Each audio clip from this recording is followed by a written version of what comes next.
Hello and welcome back. We are the Small Time Critics, and thank you for joining us for another video. I'm here with one of the homies, not both of the homies. Kem couldn't make it today, but bro, introduce yourself, man. Mohammed Hashi, here as always. Yes. How you doing? You good? I'm good, bro. How you doing? I'm good, man. But yeah, just ready to do this review, and you know what I'm saying? I'm excited, man. What we're reviewing? We're reviewing today. The video today. We're going to be doing a Knock at the Cabin review. New M. Night Shyamalan film. Shyamalan. Excuse me. Yep. Starring Dave Bautista. Looks like he's in the lead role for this one. Yes. In a way, I'd definitely say so, yeah. So, I watched it last night. You watched it the day before opening night. I watched opening night. Yeah. So, we're going to get on with it. But yeah, like I said, Kem couldn't make it today. He's hurt about it. He's very hurt. But yeah, he had to deal with some things. Hopefully he's back for the next one. Yeah. So guys, like, comment, subscribe, please. Yep. Do all of the good stuff, like hit the bell so you know when videos are coming up. Help us out a little bit. Yeah, follow us on all the socials as well. Yeah, follow us on the socials. We're trying to get out there. If you go look at the description, you see the link to the socials and stuff. Yeah. And we're going from there. But yes, Hashi, Knock at the Cabin. Overall thoughts, what do you think? I had some issues with the film. I have to be honest with you. It's one of those films where I thought it was made so artfully. Shyamalan has always been amazing with the camera since Sixth Sense. He's been incredible. Yeah. Some of the stuff that he does to kind of like ratchet up the tension in this movie in terms of like the slow zoom-ins, the zoom-outs, the extreme close-ups that are used right in your face, in the face for all characters, literally from the start. Yeah. When you see one of the cutest kids, child actors you've ever seen in When. And then like from the start, you're kind of like your heart's already pumping because like the little girl's there, and then you have this huge hulking man that is Dave Bautista. And I thought the casting was wonderful, by the way. Great casting because he had such a sweetness. He's always had this, by the way. Yeah. Because he's such a kind of a really kind of smart, charismatic, affable guy. Yeah. And to kind of cast him in this role is perfect because he has the threat of his physicality throughout the whole film. Yeah. Yeah. And they don't want them even when they're... by the way, guys, this is a super spoiler review. Super spoiler. Yeah, super spoiler. There was that moment where, I can't remember if it was Eric or Andrew, they looked at the window and he's like, he's massive. I was just like, what are you going to do? Exactly, yeah.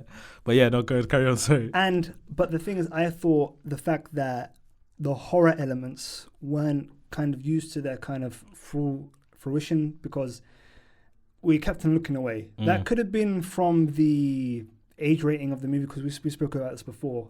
Because I wasn't 100% sure in regards to kind of what the kind of age rating was because we kept on looking away from the major kind of like bits of action and kind of like gore and stuff like that. But just a bit on the premise. The premise of the movie is that there's 4 kind of people who have seen some kind of prophecy in visions and stuff like that. Yeah. And they believe the world is going to end. And if they don't come across people, and this is where I kind of push back on the movie a bit, because this wasn't made clear. This group of people that they find have to make a sacrifice. Yeah. Family have to kind of select someone within the family to kill to end the apocalypse. You can't choose yourself. And you can't choose yourself, apparently. And I thought it was a bit strange because I was just kind of just using just general kind of real world logic and wasn't really kind of suspending the disbelief in my mind, I think, as much as I should have maybe. I get it. Because I'm thinking, like, these guys are like crazy, you know what I mean? Just placate them kind of thing. Like, and as soon as they killed, I was about to say Ron Weasley.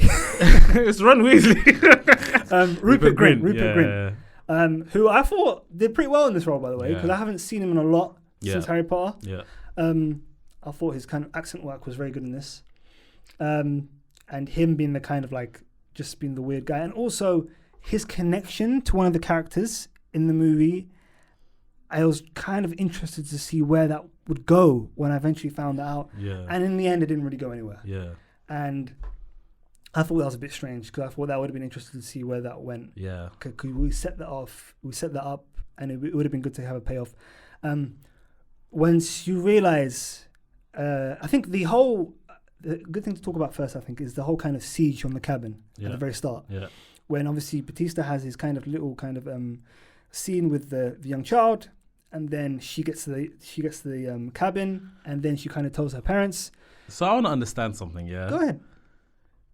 Did Bautista know that I'm going to this family to try and give them this like ultimatum? Did he know that? Because I feel like when she mentioned that there's Daddy Eric and Daddy Andrew, he had this face of like, there's like a family here. You know what I'm trying to say? There was like a realization look. No, almost. I'm thinking he would have thought it would have been easier to kind of do this to a man and a woman. Yeah.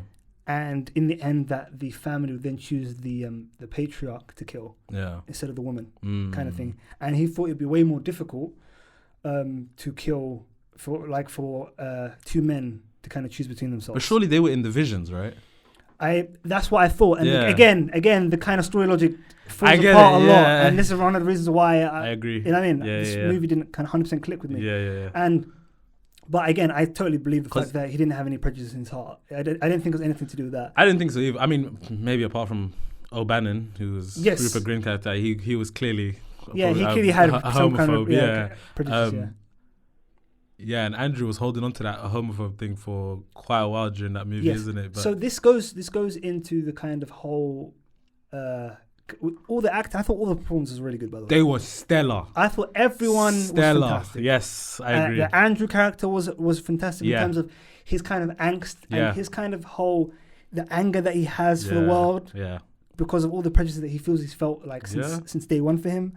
And the fact that he always goes to violence. Whooping Ron Weasley. He battered him, bro. And it's sick. I like it because like they showed the montage later on, the flashback of him boxing. Yeah. And I was like, okay, it makes sense why you were able to piece him up a little bit and stuff like that. And again, that goes into another scene where fantastic camera work with that really great gradual zoom in of him in the boxing gym. Yes. Yeah. Again, great camera work. He's just getting angry and angrier. Great camera work from also, by the way, the cinematographer for this film was, I think, Janusz Blaszki. I think the guy who did The Lighthouse. Yes. And again, that's another movie that's very, very claustrophobic. Sure. And kind of in like a very kind of confined space. Yeah. And I thought that was really well done as well. But kind of going back to the kind of plot of this, the siege of the cabin, when kind of Leonard is at the door, kind of knocking and kind of trying to open the door, and all of the others, you know what I mean? Like Nikki Anuka Bird's character. He was such a polite giant. Yeah, he was. He was. You could see that he was a good person in his former life, kind of thing. And them kind of attacking the cabin, and the horror elements in terms of I think her kind of Nikki, the nurse character, Nikki Anuka Bird's character, kind of walking past the window. Sabrina, I think. Yeah, so her name was Sabrina. Thank you. Her name was Sabrina, and her just walking past the thing. Very, very scary, by the way, because they're all closing all the windows, stuff like that, and she just walks past it. Yeah. And like kind of Rupert Grint's character, I think O'Bannon, Redman, I think his name was in the movie. His fake name. His fake name was Redman. Him kind of like breaking the kind of thing, the you know what I mean, the patio doors kind of thing, and the other kind of I think her name was Adrian, which I thought was so funny, by the way, because in the cinema I was in, by the way, on Friday, someone was screaming Adrian. What the hell? From Rockin', it was so funny. But that's how I remembered her name. Okay. And her kind of crazy, kind of mania kind of thing and stuff like that. Again, like we were saying before, like really great performances throughout the whole movie. And that kind of initial siege was so scary because like everything was kind of closing on them. They were kind of blocking off things, and they had the kind of pokers from the fire pokers and stuff like that, and they're just holding it at the they did it.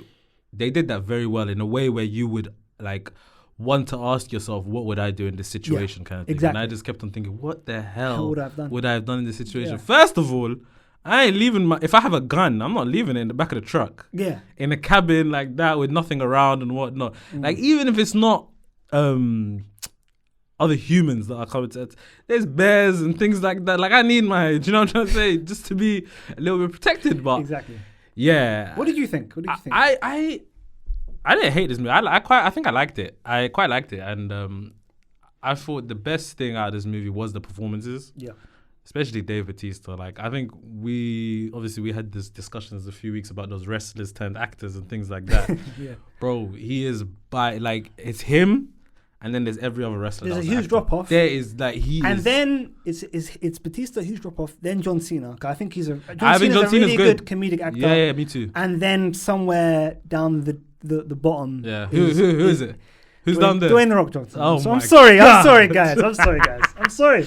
Nah, like, I mean, bro, Batista, like, he shed tears in this, and Yeah. I was like, yeah, he did it so well, but Yeah. and everyone else, like even Sabrina, Yeah. like her face, and Andrew, Yeah. I thought he was top-notch actor, man. Honestly, like, he did great with his performance. But I wanted to ask you, what did you think about the whole Four Horsemen of the Apocalypse? Again, I thought that was so shoehorned in. Really? And the fact that they would, of course, know, off the top of his head, Eric would know. By the way, Jonathan Groff, incredible actor, by the way, in Mindhunter. Oh, incredible actor. He was so good. Yeah. Again, for him to kind of be the emotional center of that kind of couple, I thought was fantastic. Yeah. And I think him trying to be kind of like sympathetic to their cause, to try and...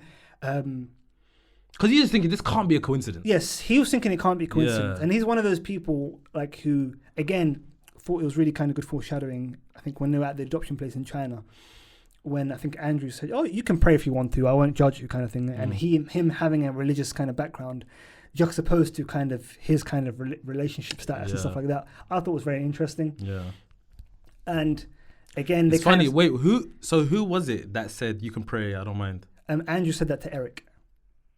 Oh, I thought Eric said it to Andrew. No, Eric. Andrew was the one with the gun, right? Andrew was the one with the gun. Thought Eric said it to Eric Andrew. was someone whose family had some kind of religious background, and he had that as well. And when he saw the kind of Jesus on the mural of the Jesus playing football, and he goes, you can pray if you want to, I won't judge you for it, kind of thing. So is that what the figure was that he saw? What he thought it was? He thought he saw that, and again, he was concussed, so I don't think he saw anything. I just thought it was. But it did flash though in that moment. It did flash, but again, was that like a POV thing? That was a POV thing, but again, that was with concussions, you're very sensitive to light. Are, yeah. So it could have been that. So again, he wasn't in the right mind. Just Andrew was completely right, by the way.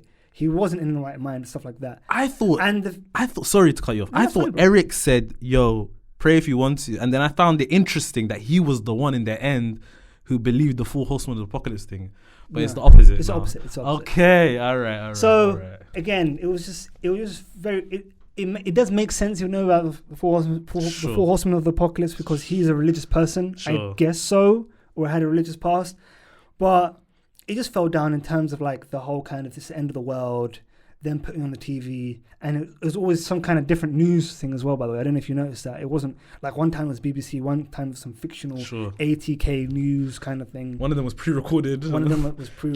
Yeah. And again, having Andrew be like a lawyer was interesting, because he could kind of like defend it and stuff like that, and like try and like find reasoning against it. To why it's not that thing that they're talking about. Yeah. But I thought in terms of like the fact that plot wise, like in terms of like the world had to end and they had to kind of sacrifice themselves and stuff like that. And the movie in the third act did a lot of good, like a lot of heavy lifting in terms of try and kind of like tie everything in a bow in terms of like, oh, this maybe in the whole kind of like in the world, in society, people had to kind of choose to do the sacrifice to kind of keep the world kind of going and stuff like that. I thought that was interesting. But in the end, I thought it was missing, I think it was missing a bit more kind of understanding, a bit more kind of plausibility for the audience to kind of fully invest in this and to understand their point of view and stuff like that. And because I do feel like I should have been more emotional. Yes, it should have been. Yeah. And again, I thought Jonathan Groff's character did a lot of the heavy lifting to try and give the movie a lot of emotion. Like him in the end, kind of like talking about all the things that he loved, and him having that like proper like smile on his face, and that vision of his daughter in the future. That was nice. Yeah, I really liked that. Yeah, I thought that was nice. Even though like that kind of like flash forward is a bit weird, because it's strange. It looked like they were a couple more than it's like not even a father and a daughter, because it looked like they were more the same age and everything else. I thought it was a bit weird. Yeah, and it's not just that. It's kind of like, this didn't really happen. So what is it? Like, the flash forward. It was a bit weird. Yeah. And the fact they had a bit of grey in their hair, he didn't look any different than he did it. Yeah, I guess we just jumped into his imagination for that moment, I suppose. I guess isn't so. It? Yeah. But I mean, like that last scene with Bautista, He was just like, bruh, listen, I've done all I can. I'm about to die now. Yeah. It's up to you lot. Whatever happens, happens. It ain't on me no more. Yeah. I thought that was so good. Yeah. But I really wanted to talk about, like, we brought up in the beginning, the rating. Yeah. So it was, I just checked it was a 15. Yeah. I think they would have benefited from having more of a higher rating, like more of an R rating movie. Yeah. Oh, 100%. Like even the beginning when they killed Rupert Grint's character, the sound design, you hear the thuds of the weapons hitting him on the head, and I was just like, ooh, but they didn't show it. They only showed the blood trickling down, and when Bautista put the knife to his throat. Could you kind of see it? I can't remember. Or could you just see his hand go like that? You could just see his hand go like, and I was like... And then the blood coming down his shirt. Yeah, I think some people, they're like, oh, they don't need that. But I think for me, to make it more of a horror-y kind of, to put that element into it, I think I would have benefited from having that. So it would have been good. If you saw the kills, it would have made us take this more seriously. 100%. 100%. Because even like, remember when they showed the tsunami bit? Yeah. And that was in the trailer. But even when they showed the tsunami bit, I'm just sitting there and I'm just like, whoa. Like, this would actually be so terrifying in real life. Do you know For me, the planes dropping was the thing that... Terrifying! Terrifying. Bro, I would have been done. It's dropping out of the sky. When he said more than 700 planes, I was like... Whoa. Like ice or glass or something like that. Yeah. I was like, it was... Yeah.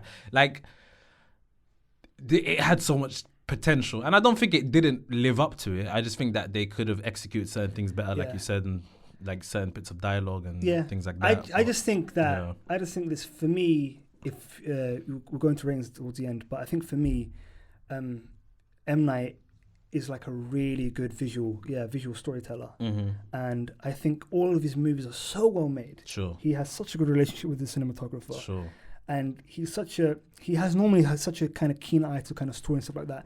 And you have to appreciate he's a director, and his films are films that you're always wondering what is going to happen next. Yeah. It's never like predictable. Yeah. Or you expect a crazy twist. It's never paint by numbers. Yeah. And you're always expecting, is there going to be a crazy twist like The Village or anything like that? Because, by the way, people hate The Village because of the twist. Yeah.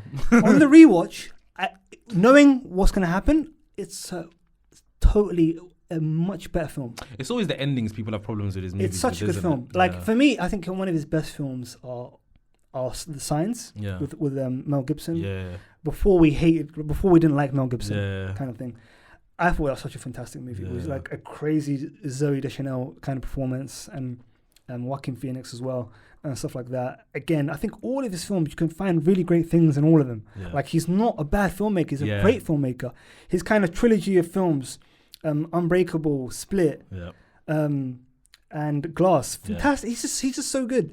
And for me, I just think that if we had a bit more gore, a bit more kind of elaboration, a bit of story, I think it would have been great. And go on. What did you think of his cameo? Huh? What did you think of his cameo? Did you catch it? Of course I caught it. I thought I knew it was coming. I thought it was an interesting kind of cameo, and I thought it was kind of funny. It was a cool cameo. It was a cool cameo. Yeah. He always has good ones. What act was your favorite? Because it's funny, like the negatives that we're saying and stuff like that, but I think the third act was the one where I was most engaged. Yes, and I think, and if off the basis of that, I have to give it to Jonathan Groff then. Yeah. Jonathan Groff as Daddy Eric. Yeah. He did I thought he was fantastic. I've always thought he was a great actor. Yeah. I think from Hamilton to Mindhunter, which is a show, David Fincher show I love, as you already know. You love that show. Yeah, I love that show, man. But yeah, I think he was great in this. Yeah. From start to be the emotional kind of center of the film. Yeah. And shout out the child actor, I think, who played Wen. Trauma? Huh? Trauma. She's gonna be feeling this until the end of her life. But she messed up from the start. As soon as she said to Bautista, "I don't talk to strangers," I said, "You're done. You already spoke to him. Yeah, you're finished. You're finished." It's true. But yo, I just can't imagine like her. Like that's why a bit of it was like that flash forward. Yeah. I think it came just as a bad moment because I was thinking to myself, I just can't see you being happy again in your life. Yeah. Because of what you've witnessed in this one day. Do you know what I mean? And yeah, I mean, but a superb job she did. Yeah, fantastic job. For child actor, fantastic job. But yeah, let's wrap this up. Yep. Just got a little bit left. So what is your STC? What's your small time critic rating? For this, it's going to have to be a 6 out of 10. 6 out of 10. That's fair. Yeah. Yeah, I understand. I can see this going up for me though. Sure, on a rewatch. Knowing everything that's happened and me kind of looking for more things in the film. Sure. I could see it going up. Are you glad you watched it in the theater? 100%. Yeah. I'd say it just squeezes a 7. Interesting. Just about. Okay. Maybe slightly low, like a 6.8 to 7 kind of thing. Okay. But yeah, I mean, I was never bored throughout the movie. Yeah. There are obviously, like we discussed, there were parts where I feel like could have been done better. But I think honestly, the acting really kept me into it. 100%. Because I was really, really like impressed. It's one thing to have actors where you know, this is going to be a great performance. Yeah. But we went in there thinking, what's Dave Bautista going to do? Yes. And he hit out the park. Top-notch job, yeah, man, honestly. So, yeah, that's it. Thank you guys for joining us for the Knock at the Cabin review. This was a fun movie. If you ain't seen it, go watch it. And I mean, I guess if you're here all the way to this end of this video, you've probably seen it. Yes. Because it's a spoiler review. But yeah, thank you. And like, comment, subscribe. Make sure you hit the bell so you know when videos are coming up. And yeah, like we said before, follow the socials. Go to the link in the description. You can see all of that good stuff. And yeah, help us out, guys. We've got some fun stuff coming up. Yes. Fun stuff for coming sure, for sure. We're going to try to get more content out there. Yeah. Peace. Peace.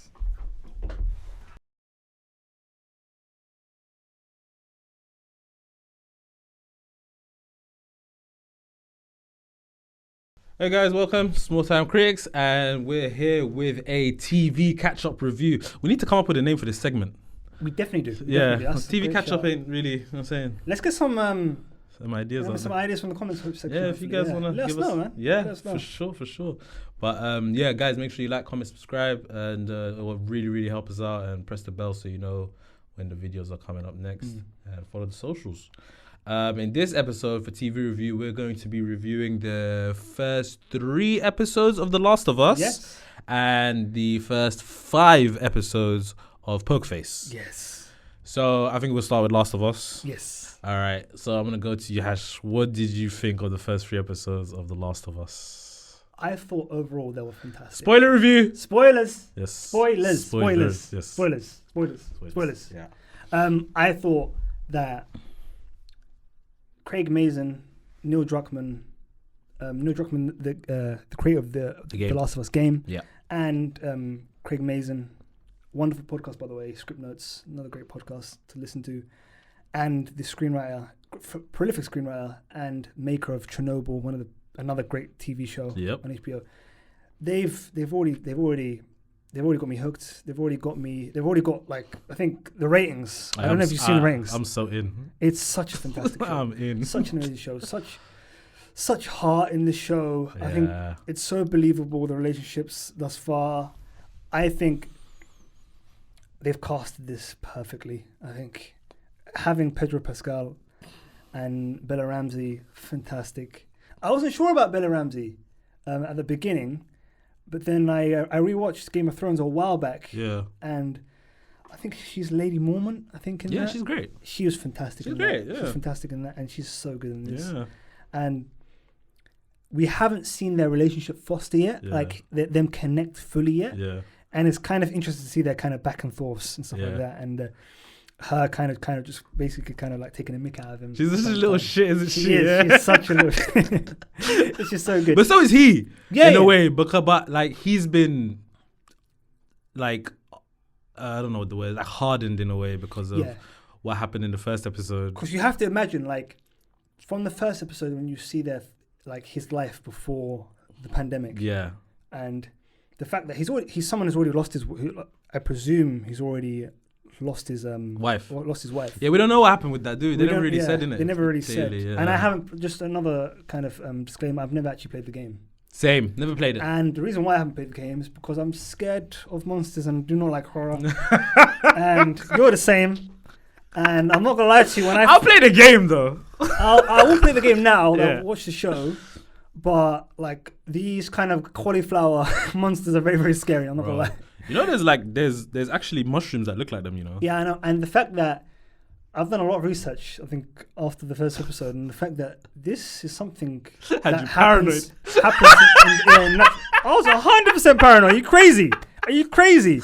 Nah, it's crazy because of what we just went through. Exactly. Yeah. No. I mean, the whole world has collective trauma about COVID. So But that's- imagine adding this to it as well. But that's why we need to talk about the cold opens of this show. Oh, we will. I guess- We'll get to it. Yeah, we'll but get to yeah, it. go ahead. But I thought the first episode, like, really great introduction to the world. I was a bit worried because I was told that, like, the world of the show is, like, such a kind of, like, very detailed kind of, like... It's like his own character. Yeah, it's like his own character kind of thing. Yeah. And I thought things looked very generic in the first episode, so I was a bit worried initially. And then the second episode completely alleviated. You mean the all those first fears. half of the first episode? Yes. Yeah. And I thought the second episode specifically alleviated all those fears. Sure. Then trying to get to this kind of meetup kind of thing, Yeah. and going through all of that fauna and all Yeah. that place. Through the museum. And I thought also, again, Craig Mason's so good at this, doing exposition through action and kind of character, and kind of using that as part of the plot in terms of them kind of traversing the world and saying, okay, if you hit any of these kind of like lines in terms of like their kind of like communication system, Sure. like between the kind of Yeah. if you hit that, then they'll all wake up and kind of come here kind of Yeah. thing. And That wasn't in the game as well, so yeah, they're adding Again, that was such a good it's so element. interesting. It's Yeah. so interesting to the story and stuff like that, and trying to introduce us to the world in kind of like small kind of steps, so we're kind of fully aware of kind of the stakes of the whole kind of story. I thought that was so interesting. I thought that was so well done. Such a scary thing in episode 2 when we see them all kind of still like feeding in that kind of part like there and blocking their way, and they had to kind of go the long way around. And they're rolling. Kind of- Oh yeah. They wanted to go long, and then they had to go short way around. It was just so interesting. It was just so, and It really makes you feel like it's a game because 100%. long way, short way. You know what I'm saying? Shall we climb over this? Shall we do this? Yes. It's like it really like you can tell like this Yeah. was adapted from a game and stuff Yeah. like that. But yeah, I mean, And again, I thought it was so interesting the dynamic between Joel and Tess. yes, Them being in a relationship, but then one loving the other more than, you know what I mean? And I thought that was very interesting. And to have that then pay off at the end of episode 2, and knowing that she'll die was very interesting to me. As someone who's never played the game, I was fully invested there. I was like, oh my days. And then her... Did you know she was bit? Huh? Did you know she was bit before they showed it? Did you suspect it? I suspected it. I didn't. But the fact that she didn't really like look like she was injured in any way, like, or kind of like have any kind of like part, like, it didn't. The camera didn't dwell on her. But in the museum, she was away for a while. She was away for a hot sec. Yeah. A hot sec. Yeah. And the fact that at the end, when she said that line about how like I didn't expect you to love me like the way I loved you, that kind of thing. I thought that was so interesting. Yeah. And then that kind of then goes back to episode 3. That kind of goes into episode 3 at the end. And I thought it was such a flex to kind of go away from a story. What's that? Go on. That's so funny. And it's like, show me. And you showed the back. She tried to come closer. He just stepped back. Right? He's like, where's your mask? He's like, where's your mask? Are you fully vaxxed? I'm vaxxed, bro. What are you saying? Have you got your boosters? Now his reaction to it was like, get the hell away from me, bro. But yeah, I'm sorry. I didn't have to. No, but it was so interesting. Like, and her kind of like, but her like kind of thinking, but yo, come on, this is that's me. how we all were at one point, and that's how some people were like, yo, it's just a hug, or it's just a, you know what I'm trying to say? It's like that's real life, bro. You know what I mean? It's only a cough. That's real life. That is 100% real life. That's 100% real life. And I thought it was just so. I thought that the fact that Craig Mazin has always been good at setups, payoffs. Mm-hmm. That is great storytelling. Like not having kind of like, oh, character has to do this, this, and this, and this as part of the story. The character's kind of motivation within the story is what has to drive the plot. Sure. And good storytelling is what good storytelling always is. Yeah. And I thought that the story so far has been fantastic. Now I have to push back on something that I spoke to you about. The fact that this kind of crazy flex for them to kind of, after 2 episodes, completely didn't kind of do a slice of life story. I thought it was kind of it was a bit wild for me. Yeah, I would have. I liked the episode. It's just that I would have preferred if it came later on in the season. Totally agree. I feel deviating from the storyline a bit early like that kind of took me out of the main storyline a little bit. Yeah. But what they did with this episode, I was still cool with. It's just, like I said, I wish it came later. I think anything apocalyptic that can't. You need a friend like Nick Offerman. Oh yeah, he was ready, bro. Yeah, he was ready, man. He had everything sorted out. Turned on electricity. Yeah, he went to freaking that gas place. Yeah, he sorted everything out, and I'm like, this is on point. But now I want to ask you, would you have helped Frank? You're in Nick Offerman's position. Would you have helped him? I don't think so. I'm not helping him. I don't think so. No. And I might have killed him. I'll be real with you. Yo, I'm not letting you go tell other people that I'm here and then you bring them to me. Like, I'm not taking that risk. I also presume he was attracted to him in some way. Sure. I mean, I didn't get that until they sat at the dinner table. Yeah. When he said, he was like, a man who knows how to mix the wine with the rabbit. I was like, I don't look like it. He's like, you do. And I was like, yeah, they like each other. I was like, okay, that's cool. For example, bro, if I'm being real, like if Rosario Dawson is in the hole, I'm helping her out. You know what I mean? Let's be real. Come on, let's be real. So I can't be mad at Bill. I can't be mad at Bill. In that moment, I would have just been like, oh man, I don't know what to do right now. And if there's no like police and stuff like that, bro, I might kill you. The hole is ready for you, right? Do you know what I'm saying? Yeah. But, no, I mean, he kept him and they lived this hopeful life. Like, they lived, I feel like, a better life than most would have in an apocalypse. Most people live in a normal life. More than anyone, yeah. So they actually had it pretty okay, do you know what I mean? Yeah. And, it was just, like, at some point, I mean, Nick Offerman's character, Bill, just had to be lonely as well. It was already, like, 4 years at that point, I think, when they met and stuff like that. So I understand it. And having, like, a purpose in life at the end of the day and having someone to protect and stuff like that was very important to him and stuff like that. And I like that. And I feel like that's a philosophy that I have in my life. Like, you need to have a purpose in life and people you love, and you can't be alone in this life. Do you know what I'm trying to say? 100%. I know there's a lot of people that like to be loners and things like that, but I think it's just, you shouldn't be alone. Yeah, literally humans to survive they need people, interaction, man. they need connection. Man. So literally like human to human contact. Mm-hmm. It's crazy. Like we would so it was really done well. And did you know he was going to kill himself as well? Oh yeah, 100%. I didn't know until he downed the wine. No, 100%. I knew. Yeah. I ain't catching these cues, man. I don't know how you're doing it. Nah, but trust me. I think it was just the fact that his reaction to when he explained to him what he wanted to do, and then he had a moment where he kind of thought to himself. He had a bit of moment of reflection, and then that's when he knew. He knew, and then he's like, okay, I'll do it. Yeah. That's when I knew personally. But I thought again. I think. Just to go back to your point, it goes back to what I was saying about setups and payoffs. So you had the kind of talk about protectors and stuff like that, and having a purpose and things like that. And then him and his letter, a really funny letter, by the way. It's hilarious. I think who wrote the letter? No, Bill wrote it. Bill wrote it. And Bill said he. Yeah, he said he. Yeah, it was just so funny. Again, but I thought. Oh, I think Ellie pissed me off, man. Like, why are you taking a note? There ain't your name on here. I hate little smug kids that be like, it said to Joel and whomever or whatever. Yeah. I thought I fell under whomever. And I was like, man, so she's so sassy, man. She is, but she plays it so well. Yeah, she does, yeah. And when she got in the car and she was acting like it was a spaceship and this and that, I was like, I mean, she grew up in this when the pandemic had started and stuff like that. So, like, even when she went outside, she said, whoa, I'm outside and things like that. I thought that was really cool. Did you know that the thing was that she was kind of a cure in a way? I got that from the trailer. You got it from the trailer, yeah. And I presume there had to be some kind of kind of engine for the story, and I thought that would have to be it. Something along those lines. When Tess saw that red light, she was like, "Joe!" She's like, "No!" Hey, go back and watch it. Yeah, the way she screamed, she said, "Joe!" I need to watch that. That was so good. I didn't catch that. That's funny. I mean, great show, man. I can't wait to see where this is gonna go. And now they've got supplies. Yeah, and I think it goes back. I think this whole kind of show, as well as kind of the Mandalorian as well, is I don't know if you're familiar with the Wolf and Cub kind of stories. No, short stories. I don't think so.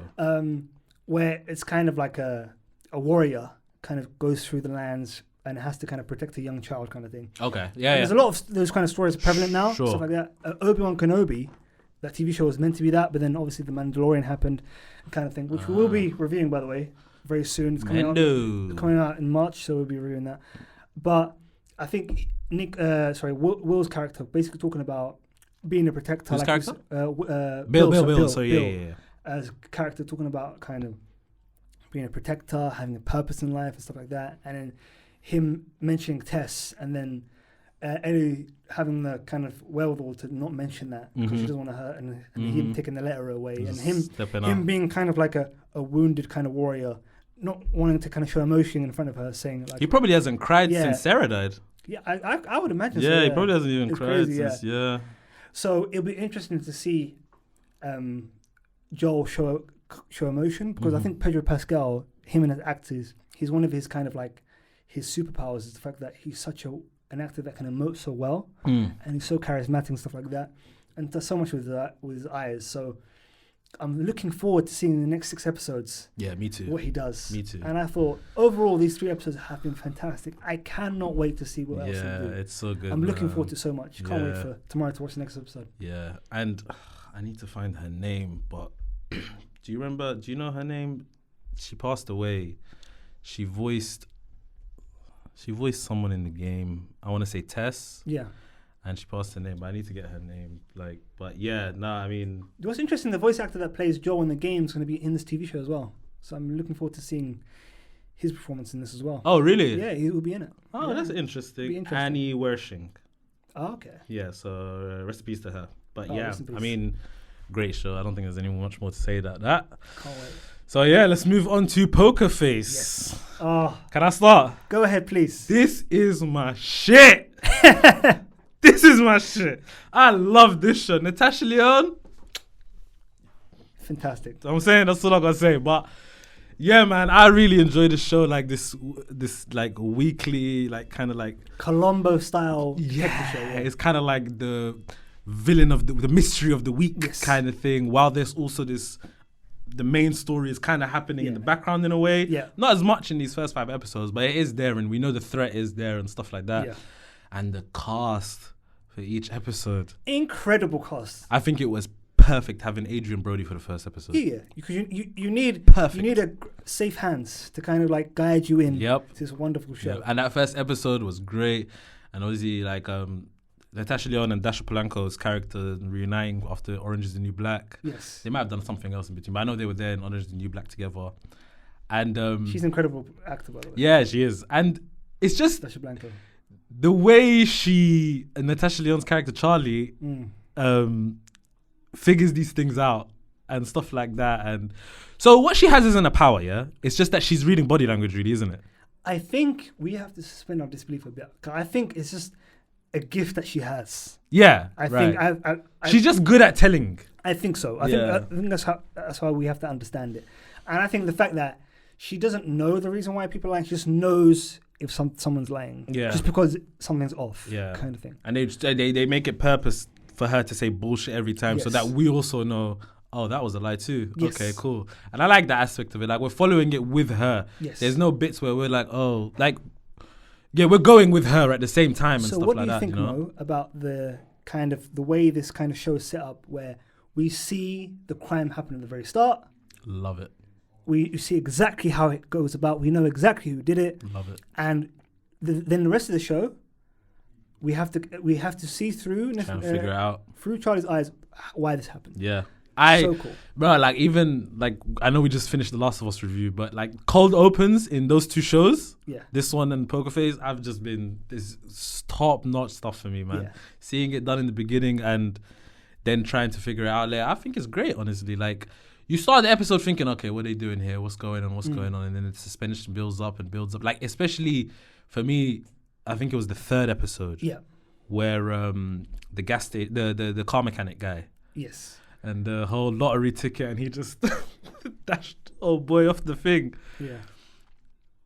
But yeah, the way she figured it out in the end was I just thought it was great. Like, it's just the way this stuff is done. I think it's really good. The acting is really well done, and I also want to talk about the direction. Like, Rian Johnson, goodness me, like the guy is already one of the goats. But the first 2 episodes he directed, wow, incredible. Like that shot of and he has a hand in writing all of them, isn't it, as well?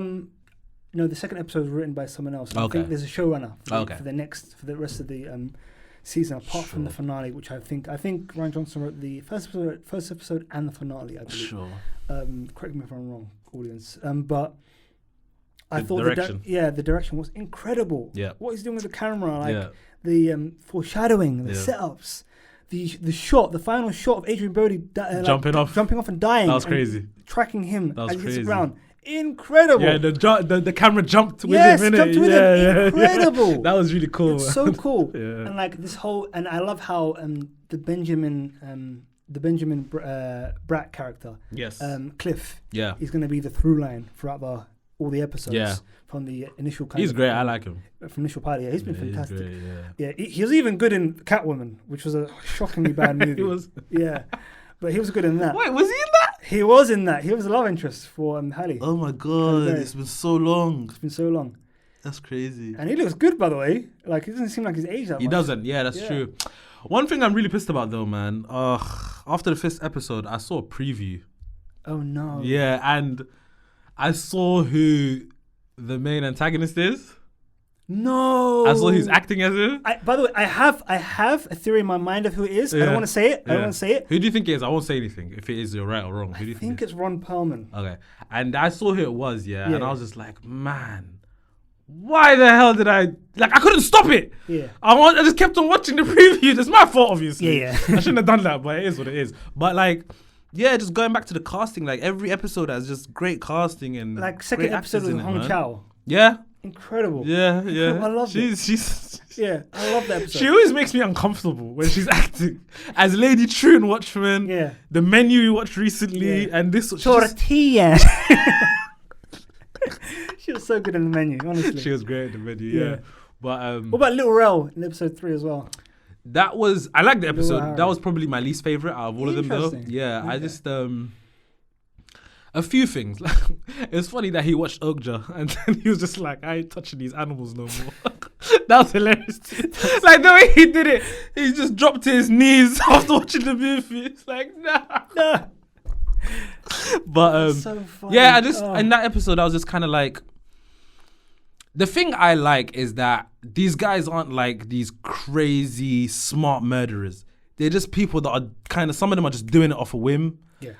Lil Rel Howery, Fans of punish- yeah, passion, Lil Rel Howery's character had a plan, but it's Yeah. not a foolproof plan. Yeah. Do you know what I'm trying to say? So you're Yeah. you're not good at this. Do you know what I'm Yeah. trying to say? And I just found it weird that it was like he watched the movie, said I'm out, and then straight away they decided to do this to Yeah. him. I was just kind of like, oh, okay, this is a bit weird. Unless you guys were planning this from before, which Yeah. nothing ever indicated that you were. Yeah. So I don't know. But other than that, I enjoy it. Like, I really enjoy in the end when she gets them. Yeah. Oh, it's so When good. she finally gets them Especially in the end. episode 2. Yeah. I thought that was so good when Yeah. she gets him and she works out like the whole Because he was kind so of- smug. Yeah, so smart. Ah. Because he was like dumb but smart at the same time. Because like the fact that he went to it, go on. When he went into the store, he said, so you want to go Hawaii? I was like, what's wrong? It's crazy. What's wrong with this guy? Like, Hey, man, he is made me this laugh. guy this much of an incel to Yeah, be doing this? he was terrible, man. He Yeah. was so bad. He tried to cut our brake lines and then Yeah. his uncle fixed it. By the way, I thought it was so funny the guy that was the subway guy who got murdered in Yeah. episode 2. Like him talking about like him doing all this stuff with sauce. I've been trying out this new mix and stuff like that. I thought it On was- TikTok and stuff, yeah, innit? it's so funny, man. It was so funny. I like the way also that they always do the cold opens in a way where she's there. Yeah. Charlie's character's there. We Someone- just never see her until later. Yeah. Do you know what I'm trying to say? It's like the one with the metal band. She was Yes. the merch person Yeah, with yeah. them. The one in the latest episode, she was kind of working in a nursing Yes, home. yeah. Things like that. Like she's always been there and stuff like that. It's just, what did she see really? And things, also, how it she's works taking out. things that she's learning in every episode. Like, for example, Hong Chow said, you got to find a kind of have like a, you got to be only using cash. Yeah. Wherever you go, you have to find a job straight away. Yeah, yeah. And she's kind of adopting all these things she's learning. Yeah, and and you stuff see, like yeah, even in the metal episode when she goes, your TikTok video went viral. Yeah. Immediately she realized like, oh, this is bad, and It's Cliff bad was for me. right there. Yeah, waiting for her. Yeah. Then she did that funny run. Yeah.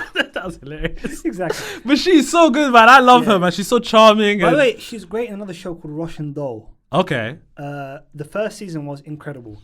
I fell off a bit on the second season, but the first season of that show, that was her comeback. By the way, Russian Doll. Did you catch her in Glass Onion? Of course. I didn't even catch her, you know. Of course, she was on the Zoom call. She was on the Zoom call, yeah. Funny fact, they were actually filming Poker Face at the time, hence the reason why she was in there. Ah.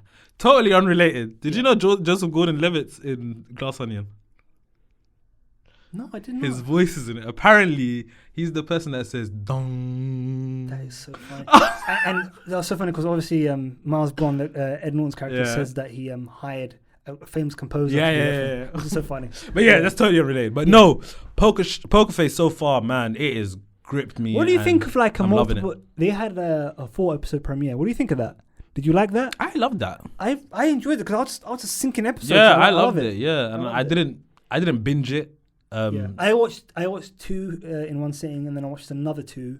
Yeah. And then obviously I watched the 5th episode. Yeah, I did the first 2 together, then I did one separately and stuff like that. But yeah, man, I loved it, and I think I would say the latest episode in the nursing home is probably my favorite so far. That's the strongest so far. Yeah. Yeah, I really enjoyed that one, and because in the beginning, when they see Ben. Yeah. You think to yourself, like, immediately I thought to myself, oh, maybe this person like sexually assaulted them back in the day and they're angry about it still and stuff like that. But when you see the backstory about it later on, you're like, oh, this is completely opposite of what it was before. Exactly. Hey, these women were fighting as well, bro. Exactly, bro. The way she threw that lamp at Charlie, I was like, yeah, that was a great scene. But when she got them in the end, I was like, that's great. She's so brave, Charlie, in this. Yeah.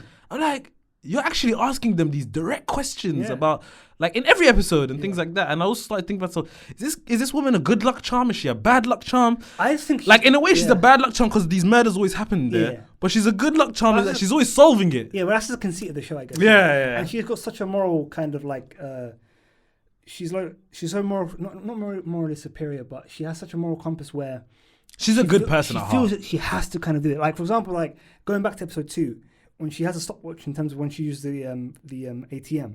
Yeah. For when the 4 hours. The 4 hours, yeah. And then she looks at the watch and she's still compelled to come back, even though she knows Cliff's going to get there. Yeah, no, And same with the kind of TikTok thing as well. Yeah, she's a good person at heart, man. Yeah. Even like you can see that from the first episode, how much she wanted it, like to help Natalie and things like that. And she just wanted justice for her and stuff like that. So, but yeah, I mean, great show. I can't wait to see where this goes. Can't wait. Yeah, I can't wait for all our other TV reviews. It's a great start to the year for TV. 100%. You know great start. Yeah. But yeah.